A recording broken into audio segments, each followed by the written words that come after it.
Good morning, everybody.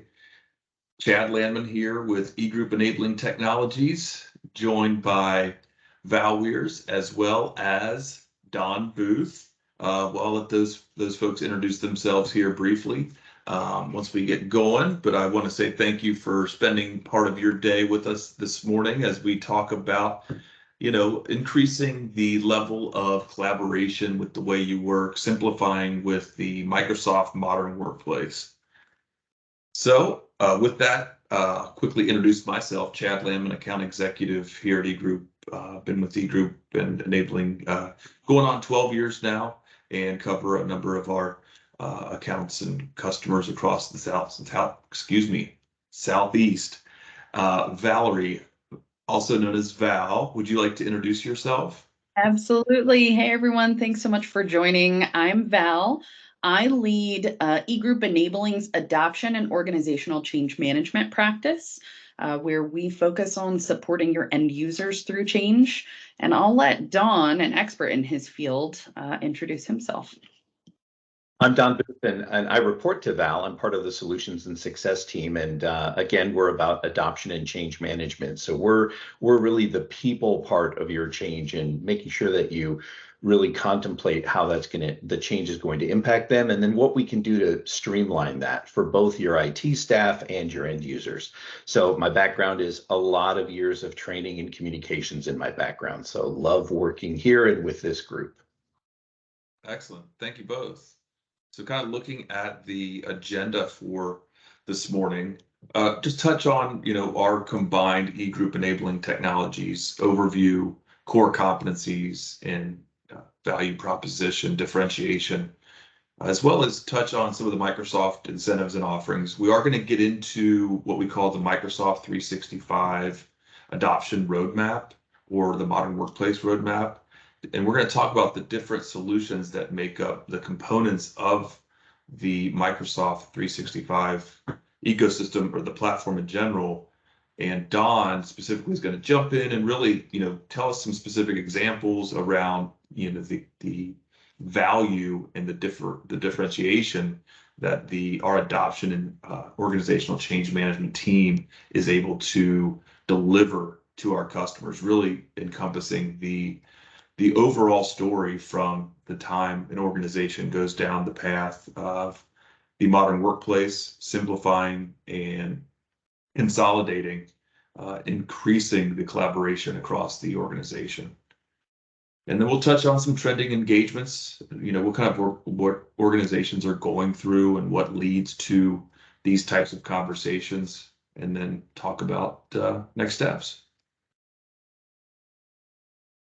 So eGroup and Enabling Services, we're a services-led organization with both cloud and managed services expertise, and we deliver speed and certainty within digital transformation initiatives for mid-market enterprise clients across the nation. And we go back to the early 90s, so we have a team of experts, throughout that came up on the data center, when virtualization was getting going as well.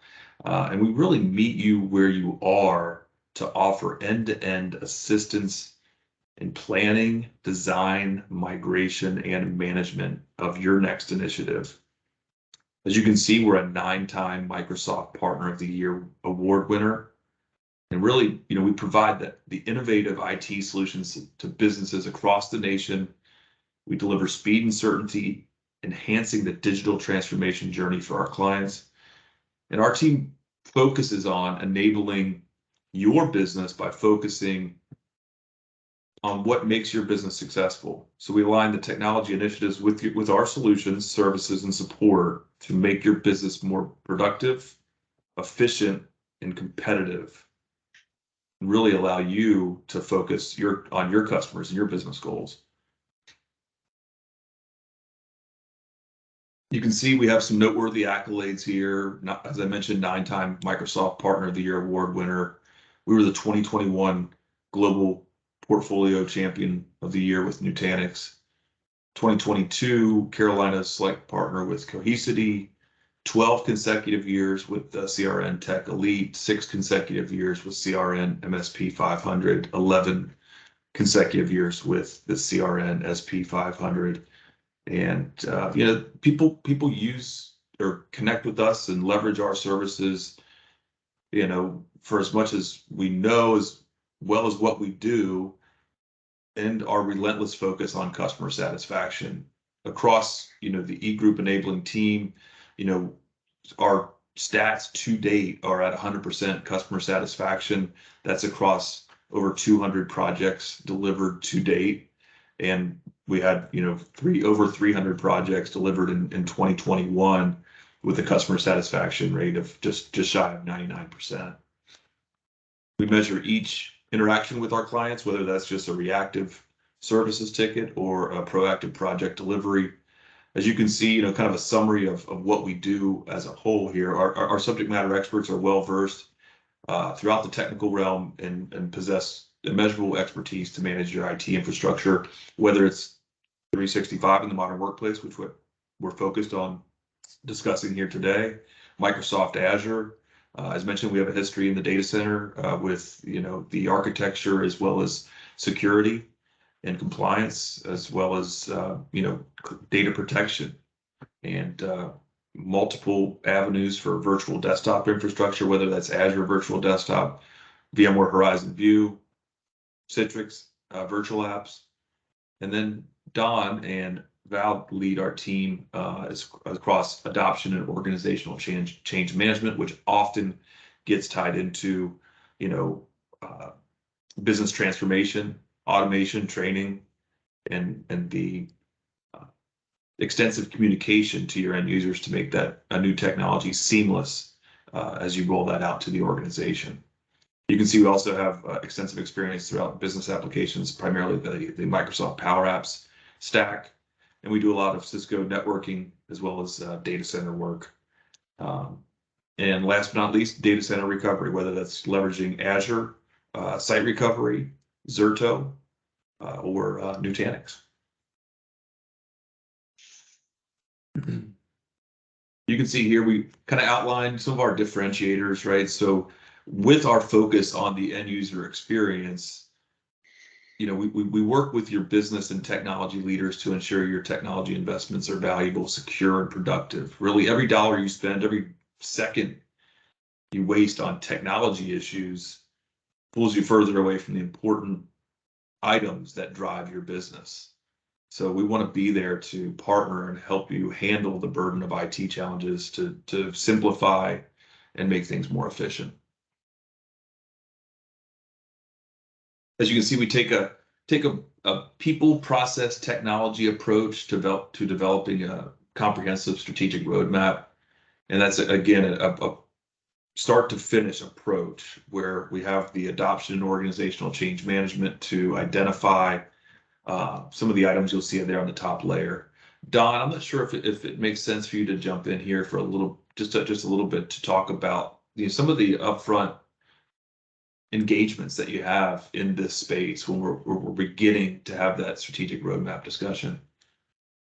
Certainly. Yeah, I'm happy to jump in here. So obviously the part of this slide that really impacts the AOCM part of the engagement is the people. So as you look at that top line, these are really the things that we engage with you interactively from early on in the project to start to get a real feel for what are the change risks? What is it that you've done in the past? How well did those changes go? What sort of things didn't go so well? So it's a little look back at what your historical change history has been, but it's also an assessment. So we use a ProSci risk assessment, and we also use some other risk assessment tools to help you just to uncover what are those areas that are potentially stumbling blocks in your initiative, and then what can we do to proactively plan for how you're going to sidestep those.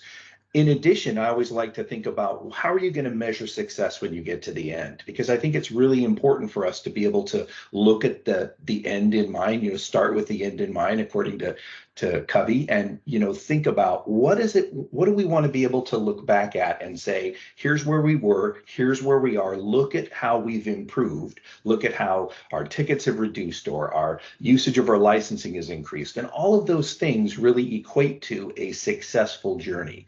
Then we help you understand what kind of communications you're going to need to help your users get aligned, be aware, and become engaged in that change themselves. And we focus a lot on what are the what's in it for me's, the WIFMs for your individuals, the WIIFMs, what's in it for me, and how can we tailor that messaging so that people truly get excited about the fact that there's going to be a change and it's ultimately going to be a net win for them. And sometimes organizations really struggle with this because they think that if it's a net win for the organization, that doesn't equate to a net win for your employees. But we try to help you understand that that's absolutely the kind of wins you want to talk about. People come to work to be engaged and to feel like they're making a difference, and anything they can do to help drive the organization forward, they want to be a part of that. So then the last thing I really want to talk about is, we'll take them through end user training if that's something that you want to engage with us to complete for you.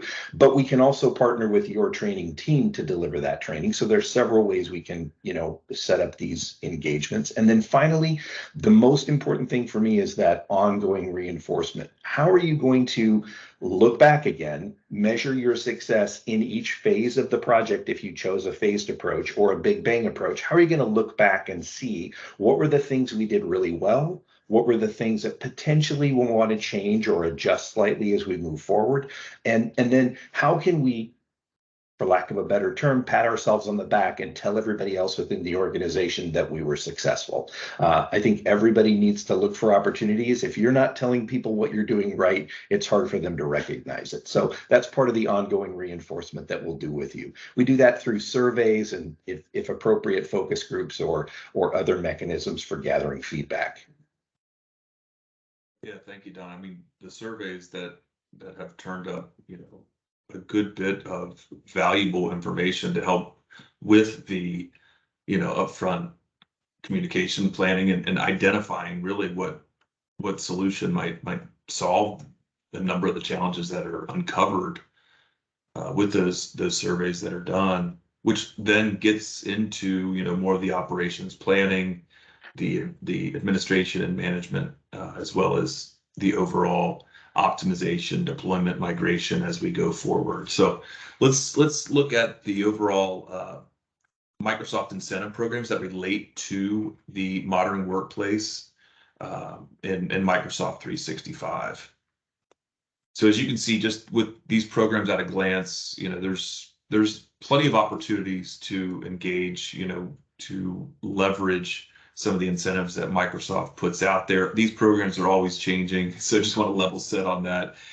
We do have a few examples listed here. One consistent has been the fast track offering, which is, eGroup Enabling is a fast track ready partner, provide, eligible customers with remote guidance. It's not hands-on keyboard, but subject matter experts to provide consultation as you make your start or continue your journey to adopting the 365 platform. Might be a holistic approach, or again, you might have already gone down, 30, 50, 75% of the path.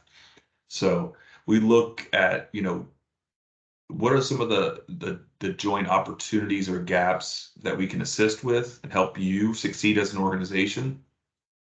So the Microsoft 365 roadmap, which is at the top there, it's a general funding bucket. It also can be a client-funded engagement. It depends. It's a tailored scope, and then we try to go get funding from Microsoft to help subsidize that cost. But if you haven't put in place or haven't made the move to 365 yet, we go through a qualification process, not very stringent, just a few questions, and understand what the planning, design, deployment of the 365 solutions would look like, map those solutions to very simplified, consolidated approaches for your organization, making sure that that technology meets the business needs, right? Again, that kind of goes back. We'll work with our change management and adoption teams during these sessions to eliminate duplicate costs, tools, solve end user pain points that we uncover throughout some of the initial envisioning sessions. As you can see, another option there is a security solutions assessment. This is definitely one of the most popular. I think we have at least a dozen to 2 dozen of these going on simultaneously right now. I think that team is maxed out, but also ready to add more as we go into 23. So we have resources coming on board to add to those teams that focus on basically an assessment across Azure and 365. We create a gap analysis to show you how you're architected today and what opportunities exist to deliver an actionable map on how you can increase security, drive simplicity, and even reduce costs by adopting more parts of the Microsoft ecosystem. So we've seen organizations, when talking about email, spam filtering, mobile device management, endpoint management, really the ability to bring all those solutions into the same management plane, have that visibility, and really has helped organizations reduce their costs of the management, the time, and really increase the effectiveness because these tools are working together. Microsoft has committed $5 billion a year over the next 4 years plus in their security solutions investment. So the goal of the security assessment is really a gap analysis. It has some technical pieces to it, but we also deliver a comprehensive total cost of ownership on the opportunities that exist to increase your security.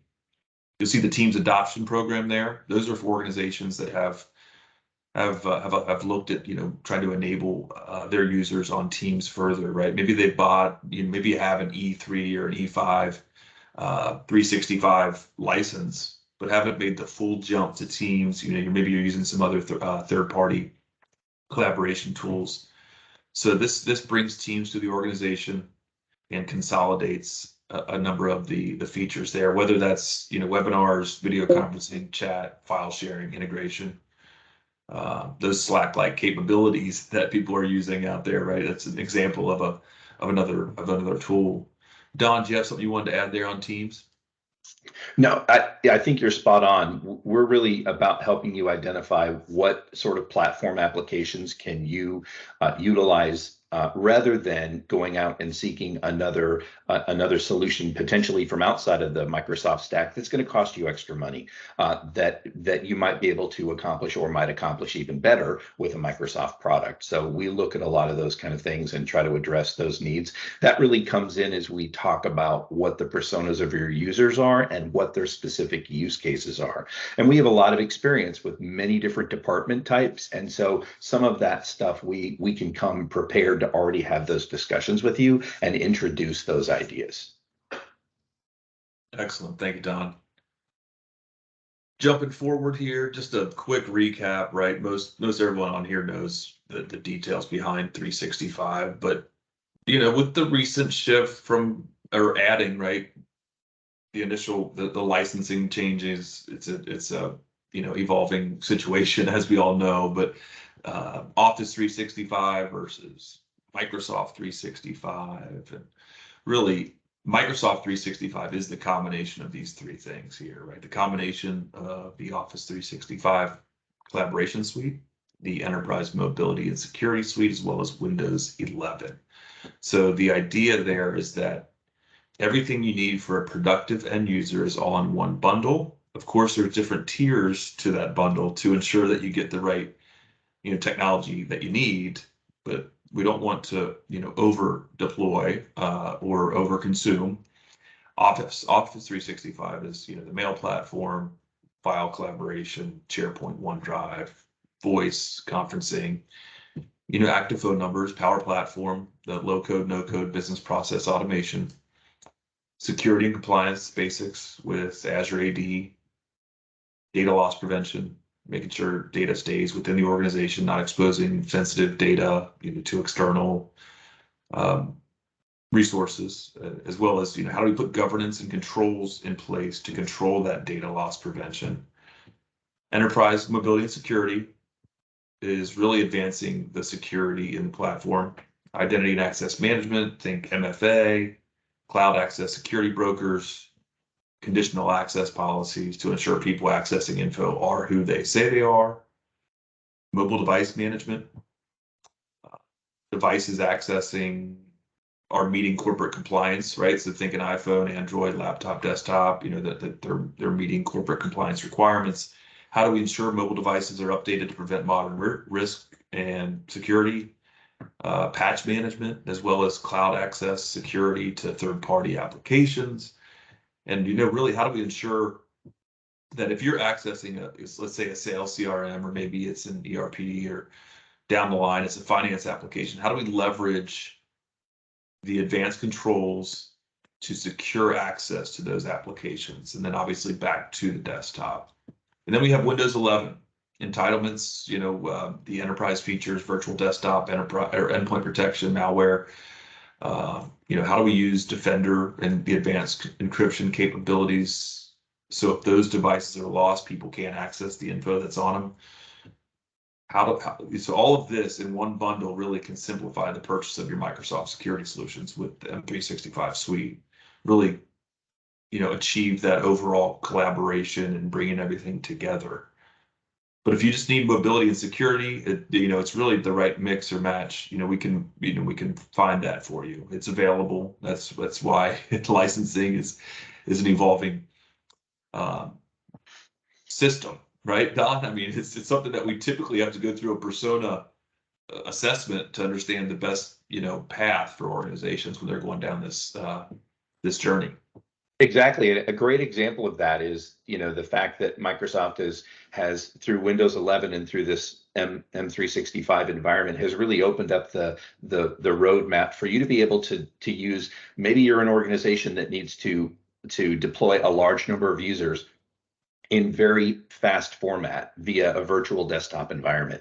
So the ability to be able to do that now in this environment and set up a group of users all at once and have them have all of the security settings necessary to all become active on the same day at the same time is truly amazing.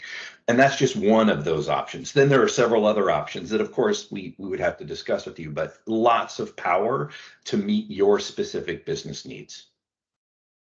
Definitely. So let's jump into, what that Microsoft adoption roadmap looks like.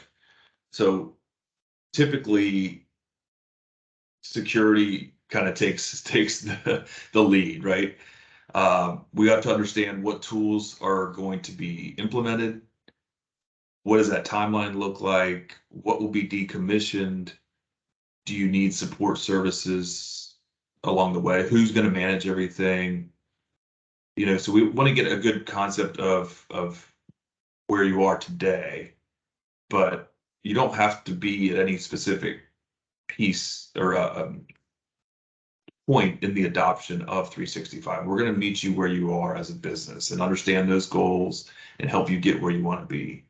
But security, email, voice, DLP, process automation, it can be all of those or some of those that we focus on here. But when we look at 365 identity and security, based on what we talk about in the initial kind of planning and design engagements, we'll create a checklist that could kind of map to some of these items or just a few of them. Really, the first comes in is identity and access management, just because the solutions that support that, Azure AD, MFA, single sign-on, it starts with the secure access to the items that we're deploying. How do we secure access to the applications and the end users that have that access? Are they remote? Are they in the office?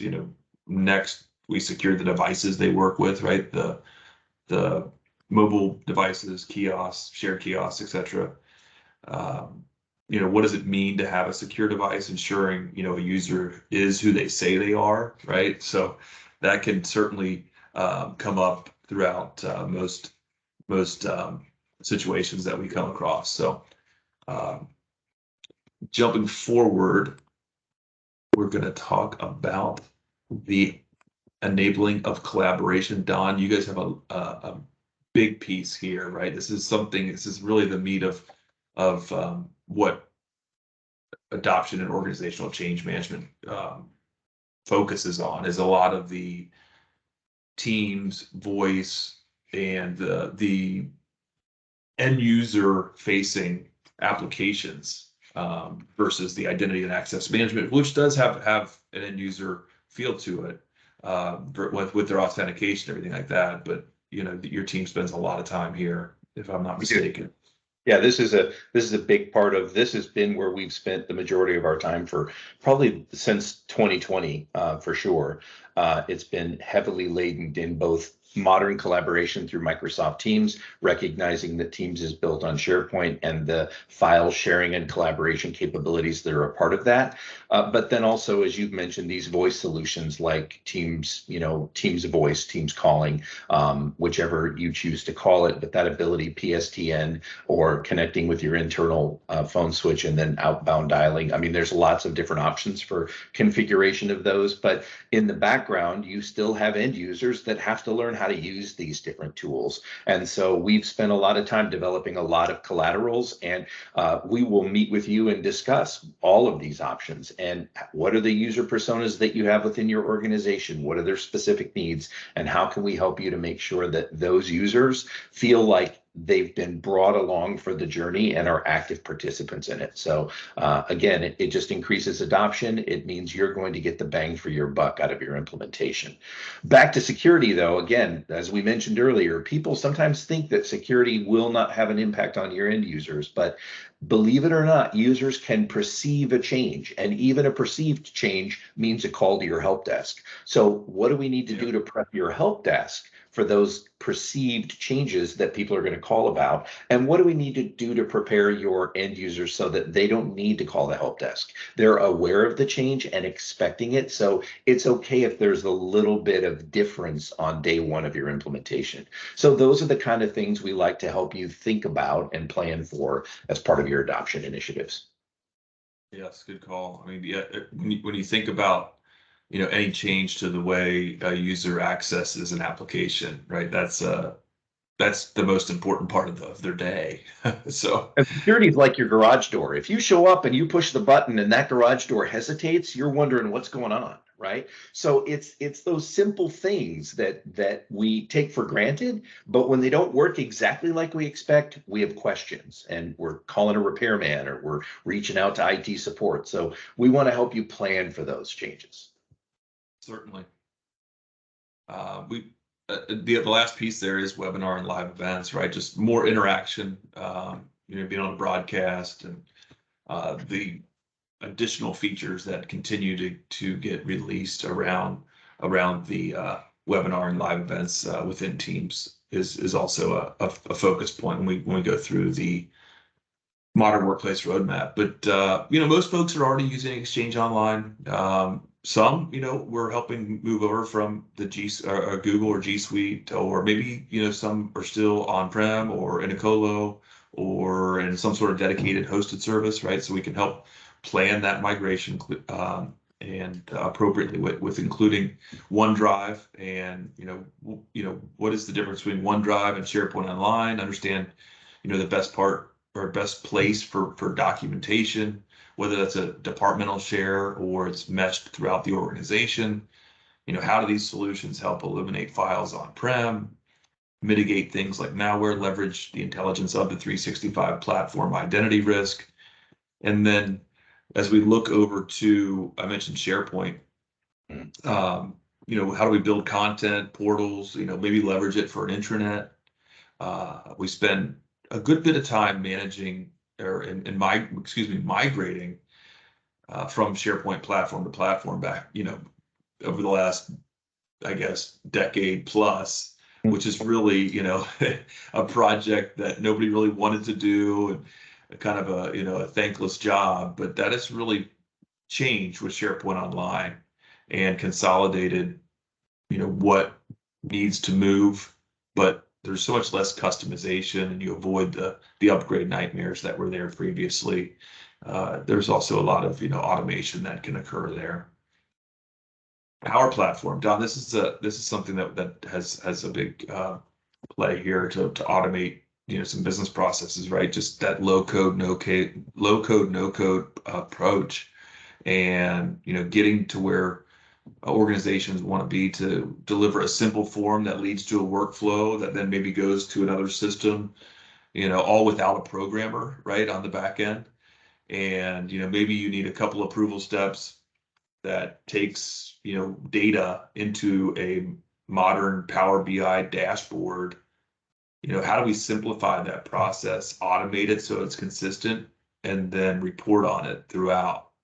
So we want less of an IT driven solution, but more of a productivity tool to power your end users in the environment.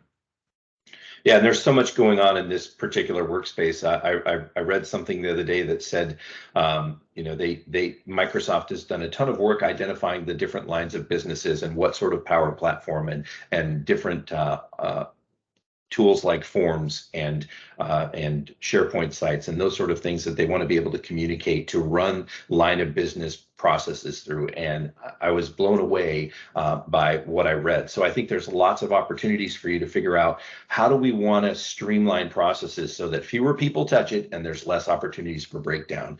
And then how do we train users to use the new reality that is our improved business process? So I really enjoy this. This is going to be an exciting and something that I think is going to really take off in the coming years. Absolutely. There's more and more interest and demand there. Modern file shares was something that a few of the registrants actually requested that we talk a little bit about, right? So, I mean, outside of a traditional 365 migration, we want to look at, how we mitigate risk for ransomware and move files from on-premises to cloud file storage. Well, this workshop and piece of the workshop is really to help you identify the file shares you have, help map those. Where should they go? Is that, Teams, SharePoint, OneDrive, right? So, a healthcare organization, for example, have, large images that they have to manage. How do we move that? How do we store it effectively? Other organizations have several different types of file shares throughout the organization, and we want to be able to identify and profile those type of that data and help you map the destination that would be best optimized for that type of workload. This workshop really is going to help you understand where it is you are today and what the economics look like to get to where you'd like to be, and outline the path to get there. Last but not least, I want to talk about the data protection and VDI pieces of the M365 platform. So Azure Virtual Desktop is a secure solution to leverage Windows 11 entitlements, simplify VDI, remove the middleman or any compatibility issues. It's a very popular solution. A lot of organizations, looking at the devices they have, whether that's a Microsoft Surface or others, but you look at the security component and how do we manage it, right? Is it a phone, thin client? How do we manage it from a security standpoint? Or how do we test it in regards to VDI? We use cloud-driven applications from Azure, and you build those, with a new end user experience that delivers secure applications and secure at the edge, whether it's on the devices themselves. But you bring that all back together and provide secure access to the application where it needs to be for high productivity. And then lastly, data protection. We partner with best of breed solutions that have integration with Microsoft Azure and Rubrik and Cohesity. And Microsoft themselves recommends you back up your M365 data with a third-party solution. We've had a lot of success working with these market leaders, and default backups, they really aren't, they're not immutable, right? So 46% of business critical info is now in M365 repositories.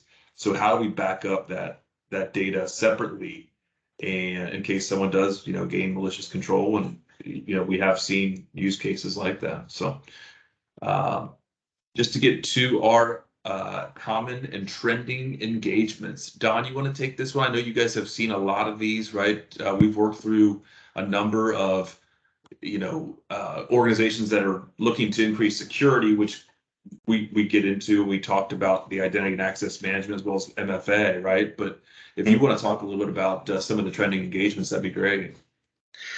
Modernization, I think, is a great example of a really common trending engagement right now, and that's people just really evaluating their security stance.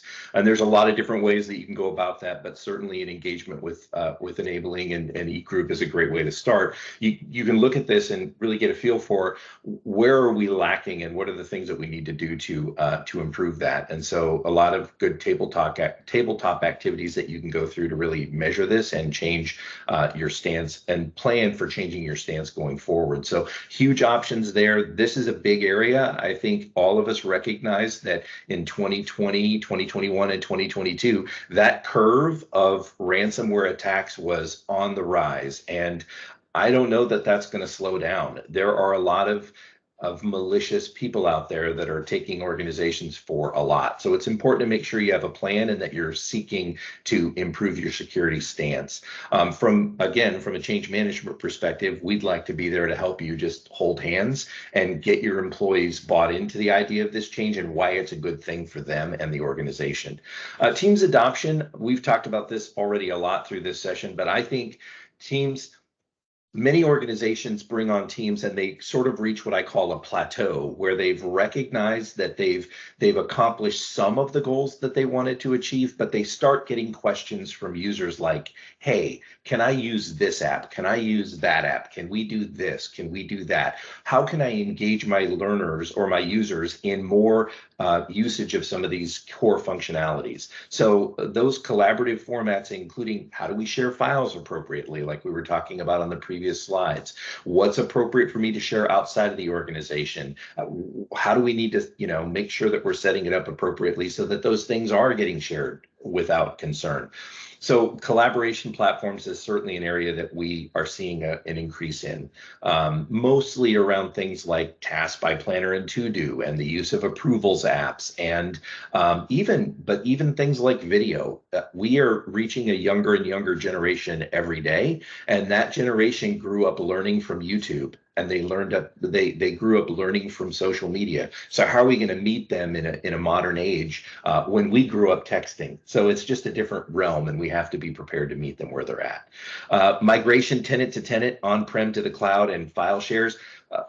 Probably the biggest tenant migrations we're seeing right now are from Google, and we know that they have a cost structure as well, and so people are looking at where they're spending their money and how they're spending their money. So we're seeing a lot of those as well.